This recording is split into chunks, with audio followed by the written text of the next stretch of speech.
Hi there, it's Nicole for Simon Says Stamp for STAMPtember, and today I have a couple of cards showcasing the new STAMPtember Tim Holtz release, which is a stamp and stencil set, great for your Christmas cards for this year. My first card is going to showcase some embossing paste with this awesome stencil. I'm going to use the corner of the stencil with the poinsettia design. I have some watercolor, regular smooth cardstock here.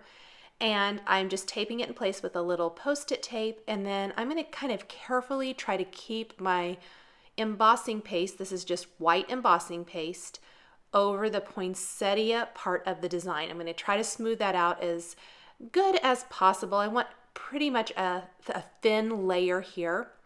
And I'm going to go corner to corner as best I can,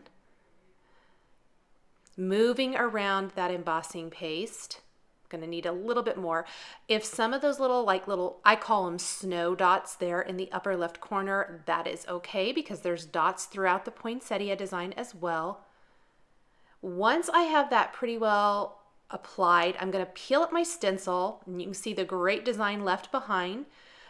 Scrape off any of that embossing paste that I can save and put it back in my container. And then I'm going to clean my stencil really good. I also let that embossing paste dry for probably an hour. I went and did something completely different. And I'm going to go ahead and tape it in place on the other side now and fill in the other side of my cardstock with the rest of the embossing paste. So carefully holding it down where it might pop up a little bit. I want it to make sure and get a good flat design, and I'm going to apply that embossing paste. Just careful. I wasn't terribly specific about where I applied it. I just tried to be careful and keep it basically to where the poinsettia design is. I even incorporated some of those little snowflake dots there because I needed to fill in that corner. I'm going to peel that up again, scrape off the excess, put it back in my jar. I again let that sit and dry for probably another hour. I'm going to take my stencil now. It's all completely clean. You want to clean it right away with the embossing paste. And taking some distress inks and daubers, I'm going to start applying the ink. I chose to use the daubers because they're a little bit smaller than the ink blending tools, so I have a little more control. There's lots of different tools I'm sure you could use to do this. I simply chose to use the daubers. I am using Candied Apple and Fired Brick Distress inks for the poinsettia and Forest Moss for the greenery.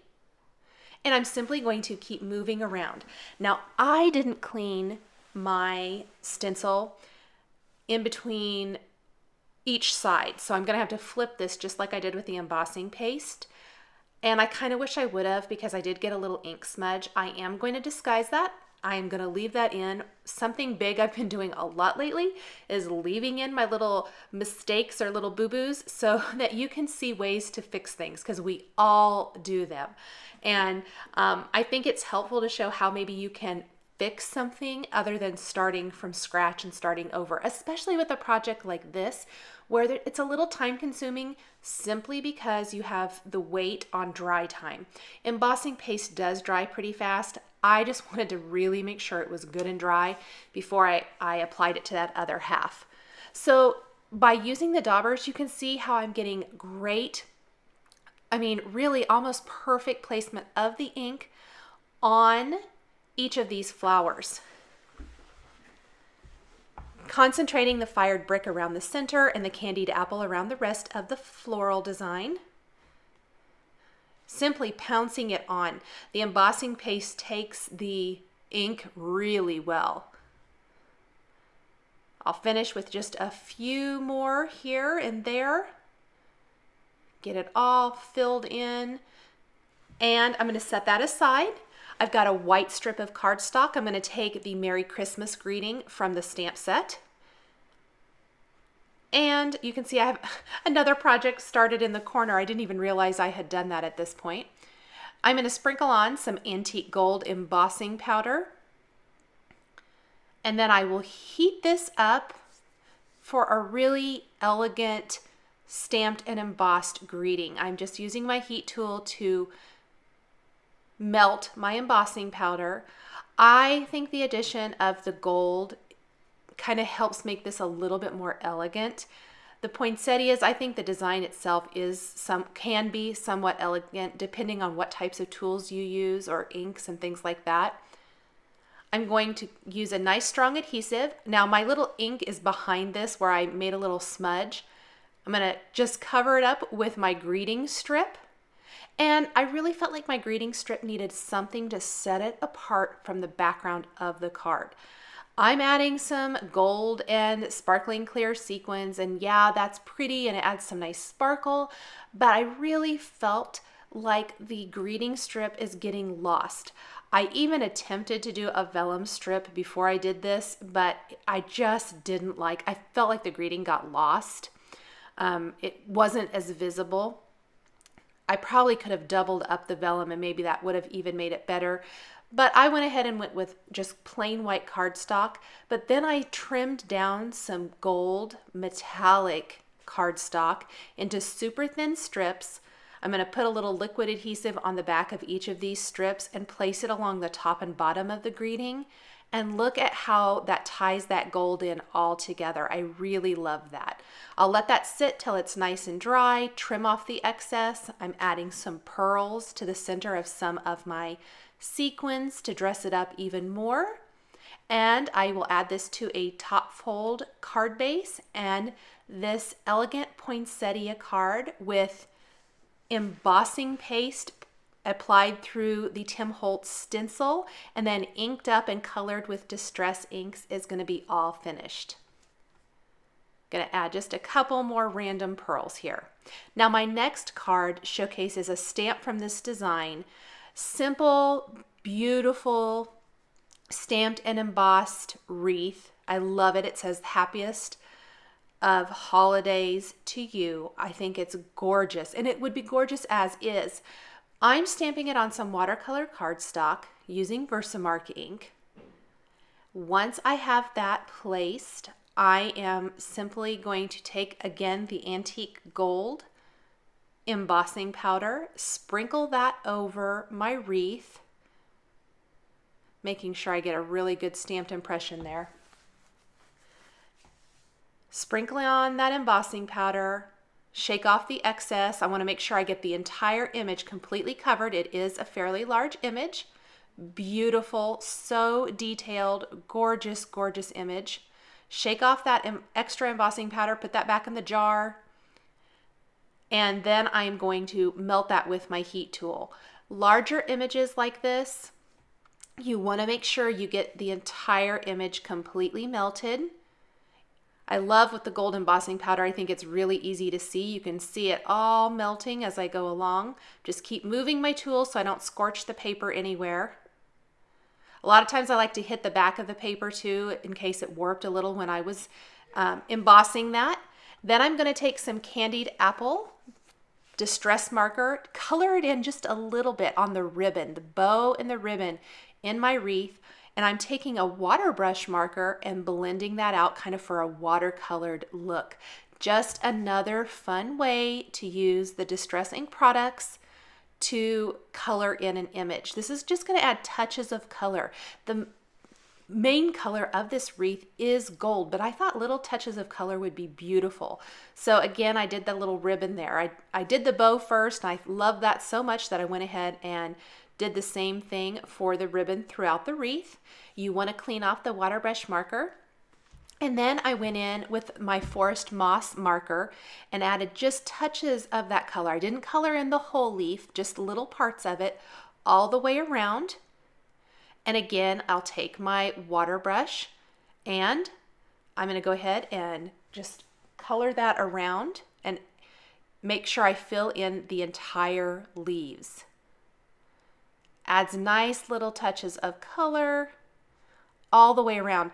I didn't think it would make as much of an impact as it did, but I really think that green stands out against the gold of the wreath, and then that beautiful red ribbon all around the wreath.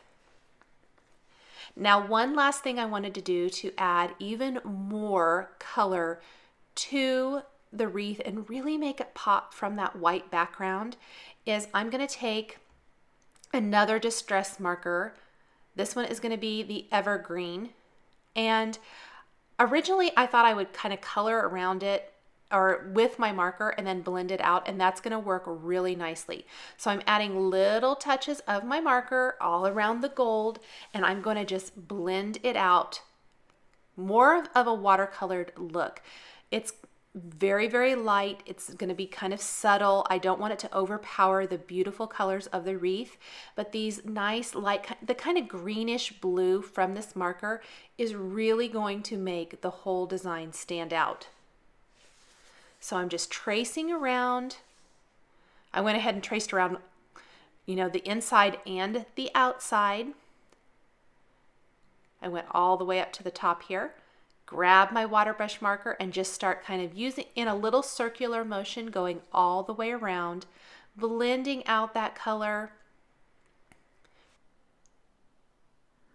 This really is such a small addition of color, but it ends up making a really big difference. I think it really makes this wreath pop off of the background. You could use a traditional paintbrush just dipped in water and blend that color out as well. If you would prefer to do that, it would give you a little more control over the amount of water. Or you could use a water brush that doesn't have water in it and just dip the tip in some water. Mine does have water in it, so it's going to be a lot more watered down. There's going to be quite a bit more water coming out of it, which is the look that I wanted for my card here. I'm going to go ahead and do the second half of the wreath just like the first. Tracing around with my marker. I'm using that brush tip of my marker, both the outside and the inside. Just tracing around all of those gold embossed edges. Anything that is embossed is going to resist the ink. And then I'll just start blending that out, blending it out towards the center so it naturally gets light towards that center. So pretty though. I think it helps the whole design pop off of that background. I'll go ahead and finish blending all of this out and then finish up the rest of my card. On the outside, I'm blending towards the wreath and then out. I want it to be kind of a natural transition from that color around the embossed area of the wreath.